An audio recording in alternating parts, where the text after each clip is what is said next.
सुप्रभात मेरे प्यारे बच्चों, मैं निधि सक्सेना आज आपको हिंदी साहित्य का पाठ 11 चावल की रोटियां समझाऊंगी।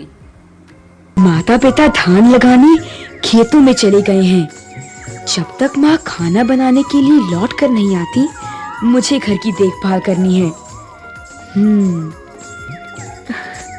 देखता हूँ माँ ने नाश्ते में मेरे लिए क्या बना कर रखा है।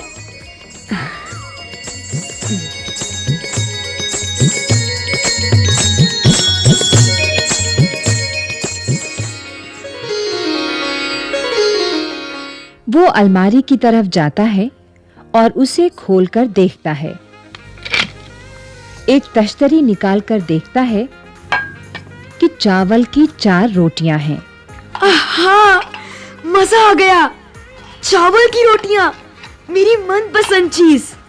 आज तो डट कर नाश्ता होगा। कोको, ए कोको, दरवाजा खोलो, मैं हूँ नीनी। गजब हो गया, ये तो भुक्खड़ नीनी है। उसकी नजर में रोटियां पड़ी तो जरूर मांगेगा। मैं इन्हें छिपा देता हूँ। दरवाजा खोलो कोको, तुम क्या कर रहे हो? इतनी देर लगा दी। मैं इन्हें कहाँ छिपाऊं, कहाँ छिपाऊं? मैं तश्तरी को रेडियो के पीछे छुपा दूंगा। अभी आता हूँ नीनी, जरा रुको। आओ नीनी, अंदर आ जाओ। दरवाजा खोलने में इतनी देर क्यों लगाई? कुछ खास नहीं, मैंने अभी अभी नाश्ता किया और मुंह धोने लगा था। बोलो, सुबह सुबह कैसे आना हुआ? क्या? ये मत कहना कि तुम भूल गए थे। परीक्षा के बारे में रेडियो पर खास सूचना आने वाली है। लेकिन तुम्हारे घर भी तो रेडियो है। वो खराब है, इसीलिए सोचा तुम्हारे रेडियो पर सुनूंगा।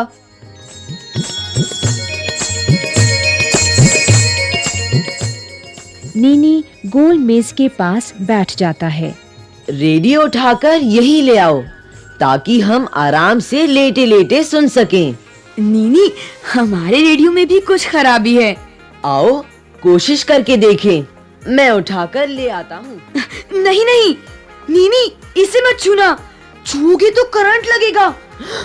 मैंने तो इसे छू ही लिया था। भाई, मैं वो खबर जरूर सुनना चाहता हूँ। टेंसू के घर जाता हूँ, तुम आओगे? नहीं, अच्छा, फिर मिलेंगे। ठीक है, फिर मिलेंगे। बार बार बचे, अब चलकर नाश्ता किया जाए। मेरे पेट में चूहे दौड़ने लगे हैं।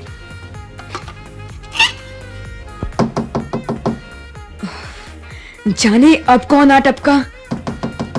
कोको, दरवाजा खोलो, मैं हूँ मिमी। बाप रे, ये तो मिमी है। उसे चावल की रोटियां मेरी ही तरह बहुत अच्छी लगती हैं और वो हमेशा भूखी होती है। मुझे रोटियां छिपा देनी चाहिए, लेकिन कहाँ? वो तो कुछ खाने की चीज ढूंढने के लिए सारे कमरे की तलाशी लेगी। कोको, दरवाजा खोलो ना, इतनी देर क्यों लगा रहे हो? कहाँ छुपाऊं, कहाँ छुपाऊं? ठीक, इस फूलदान के अंदर छिपा दूं। दरवाजा खोलने में इतनी देर क्यों कर दी? मैंने अभी अभी नाश्ता किया था और मुंह धोने लगा था। आओ बैठो। मुझे अभी अभी तुम्हारे माता पिता मिले। तुम्हारी माता जी ने कहा कि तुम्हारे लिए चावल की कुछ रोटियां रखी है। मैंने सोचा। चावल की रोटियां? हाँ थी तो, लेकिन मैंने सब खा ली। एक भी नहीं बची। सॉरी मिमी, मैंने सब खा ली।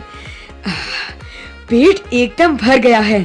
लगता है आज तो दोपहर का खाना भी नहीं खाया जाएगा। बहुत बुरी बात। मेरी माँ ने केले के पापड़ बनाए थे।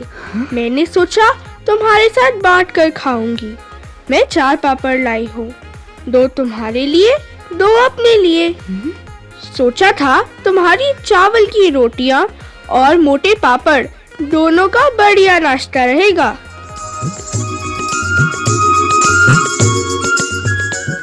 मिमी कागज का बंडल खोलती है और पापड़ निकालती है। वो उन्हें एक तश्तरी में डालकर मेज पर रखती है। गर्मा गर्म है और स्वादिष्ट भी। हाँ, तुम्हारी भी क्या बदकिस्मती है कि तुम्हारा पेट बिल्कुल भरा हुआ है और तुम कुछ भी नहीं खा सकते। मैंने बड़ी गलती की जो उसे बताया कि मेरा पेट भरा हुआ है, लेकिन मैं समझता हूँ कि वो चारों पापड़ तो खा नहीं सकती। शायद 2 मेरे लिए छोड़ जाए। क्या इन्हें निगलने के लिए चाय है? हाँ, अलमारी पर है, मैं ले आता हूँ। तुम तो चाय पियोगे नहीं, पेट भरा होगा। मेरा पेट भूख से गुड़गुड़ कर रहा है। भगवान करे मिमी को ये गुड़गुड़ सुनाई ना दे। ये कैसी आवाज है? आवाज?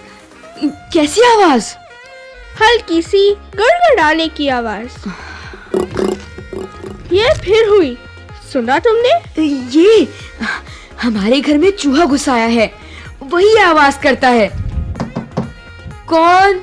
मैं हूँ, तिनसु। तुम बैठे रहो, आराम करो। तुम्हारा पेट बहुत भरा हुआ है, मैं खोलती हूँ। आहा, मिमी भी यहाँ है।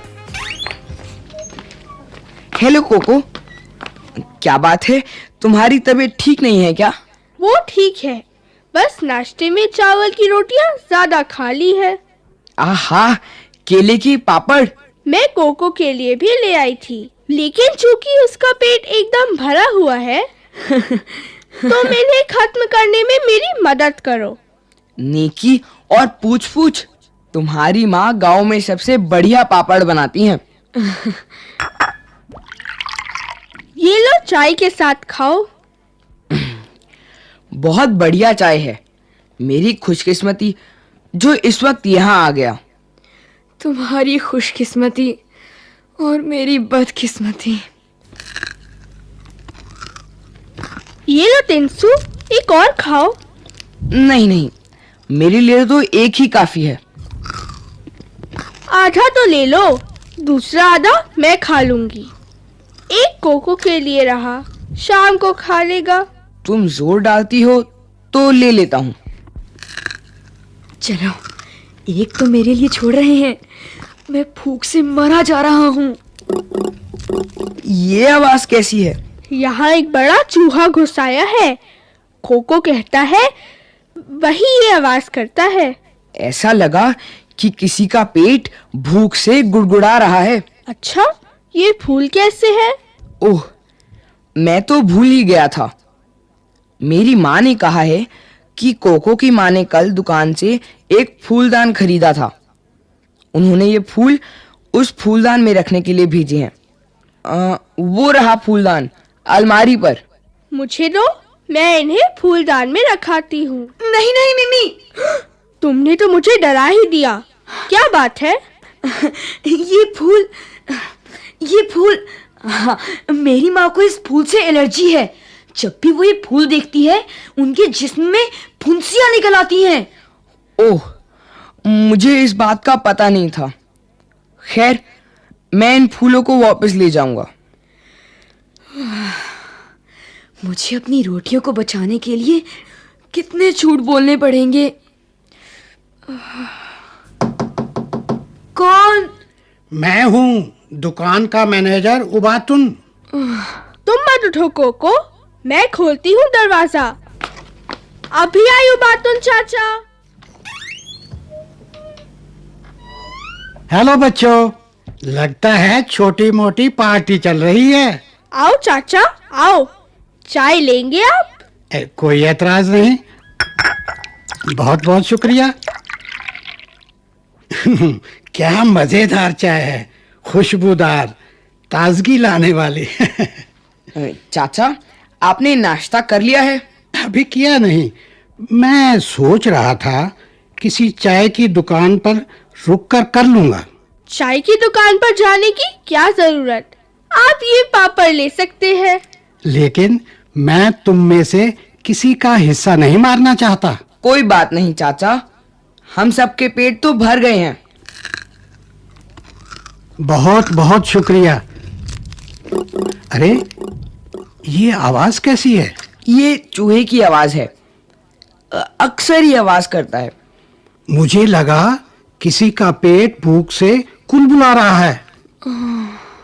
कोको, तुम आज बहुत चुप हो। तबीयत तो ठीक है? कुछ नहीं चाचा, मैं बिल्कुल ठीक हूँ।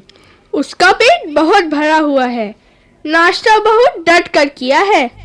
कोको, तुम्हारी माँ हमारी दुकान से एक फूलदान लाई थी। वो रहा। क्यों? फूलदान का क्या करना है? तुम्हारी माँ ने नीला फूलदान मांगा था। उस वक्त मेरे पास वो रंग नहीं था, इसलिए वो गुलाबी ही ले आई। उनके जाने के बाद मुझे एक नीला फूलदान मिल गया। मैं उसे बदलने आया हूँ। मुझे यकीन है तुम्हारी माँ नीला फूलदान देखेगी तो बहुत खुश होंगी। अब मैं चलूंगा। शुक्रिया। Good bye. गुड बाय चाचा। गुड बाय चाचा। गुड बाय चाचा। धन्यवाद प्यारे बच्चों।